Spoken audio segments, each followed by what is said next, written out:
I remember the day the mango tree fell in our village.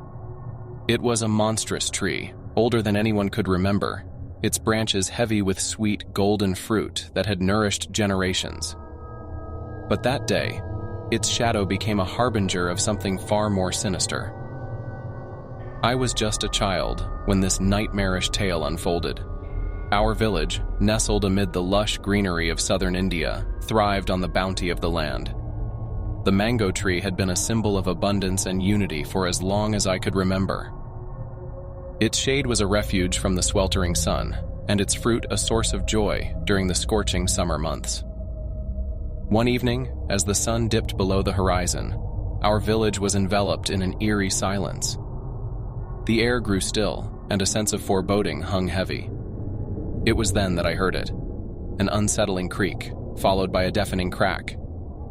My heart raced as I rushed outside, the villagers gathering with trepidation. What we saw was beyond comprehension. The massive mango tree, a sentinel of our village for generations, had toppled over, its roots ripped from the earth. The moonlight cast long, haunting shadows as we approached the fallen giant. It lay on the ground like a slain beast, its gnarled branches contorted in unnatural angles. But that wasn't the most unsettling sight. Amidst the roots, we discovered something that sent shivers down our spines. An ancient, weathered book bound in faded leather. It was a tome of dark rituals, filled with incantations and symbols I couldn't begin to understand. The villagers, gripped by a mixture of fear and curiosity, passed the book around. Whispers of curses and forbidden knowledge swirled through our gathering like a malevolent breeze.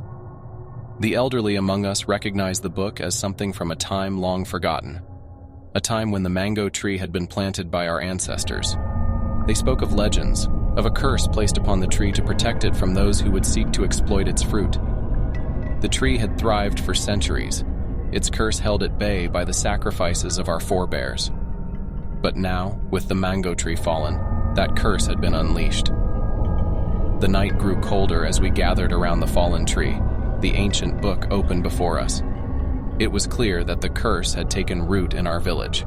Strange occurrences plagued us, unexplained illnesses, livestock dying, and a pervasive sense of dread that hung over us like a shroud. Desperation pushed us to consider the unthinkable. With trembling hands, we turned the pages of the book, searching for a way to appease the curse.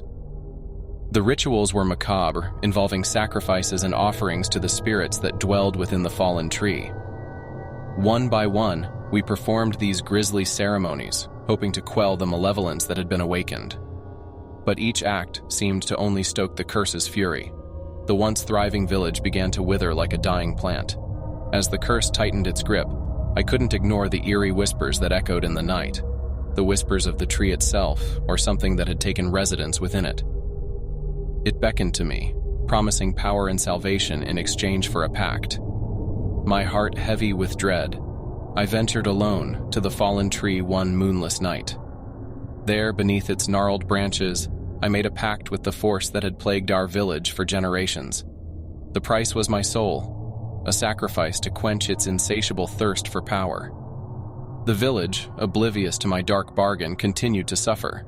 But with each offering I made to the cursed tree, its influence waned. The curse slowly lifted and life began to return to our once thriving community. But at what cost? As I pen down this account, I am but a shadow of my former self, trapped in a twisted pact with a cruel entity. The mango tree, once a symbol of abundance, had become a portal to darkness, and I had willingly embraced its curse to save our village.